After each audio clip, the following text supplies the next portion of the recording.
கோபம் என்னவெல்லாம் செய்யுன்னு பாத்தீங்கன்னா, நம்மளோட பிறப்பே ஊழ்வினை கர்ம வினை தான். இந்த பர்த்ல நம்ம அனுபவிக்கிற எல்லா வேதனையும், சோதனையும், இன்பமும், துன்பமும் நம்ம லாஸ்ட் பர்த்லயே ஸ்கிரீன் பிளே டைரக்ஷன் பண்ணி வச்சுட்டோம். நம்மளோட அடுத்த பிறப்போட எல்லா விஷயத்தையும் நம்ம இந்த பிறப்புல தான் தீர்மானம் பண்றோம். இங்க தான் நம்ம கதை, திரைக்கதை, வசனம், இயக்கம் எல்லாமே எழுதி நம்ம அடுத்த பிறப்புல என்னென்ன நல்லது அனுபவிக்க போறோம், என்னென்ன கெட்டது அனுபவிக்க போறோம்ன்றத இந்த பிறப்புலயே நம்ம செய்யற நல்ல விஷயம், கெட்ட விஷயத்தை பொறுத்து அமையும். அதுல இந்த கோபம் என்ன செய்யும் அப்படின்னு பாத்தீங்கன்னா, இப்ப இறைவனே உங்களுக்கு ஒரு வரம் கொடுக்குறாரு.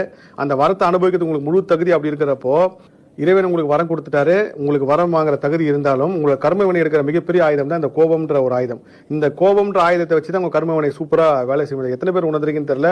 ஒரு நிமிடம் கோபப்பட்டவர்கள்லாம் பல ஆண்டு காலம் அவங்க வாழ்க்கையை தொலைச்சவங்க எத்தனை பேர் பார்த்திருக்கேன். இன்னும் சிறை கைதிகள்ட்ட எல்லாம் நீங்க போய் பாத்தீங்கன்னா, ஒரு செகண்ட்ல நான் கோவப்பட்டேன் சார், என் வாழ்க்கையா போயிடுச்சு, இன்னைக்கு 10 வருஷம் ஜெயில் தண்டனை இருக்கேன், 8 வருஷம் ஜெயில் தண்டனை இருக்காங்க. ஒரு சில பேர் கோவப்பட்டு ஒரு ஒரு ஒரு 2 செகண்ட் 3 செகண்ட் பொறுமைக்காக முடியாம கோவப்பட்டு மனைவி திட்டிருப்பாங்க. அந்த மனைவி கடைசியில மிகப்பெரிய அளவுக்கு ஒரு துயரமான நிலைக்கு போயிருப்பாங்க.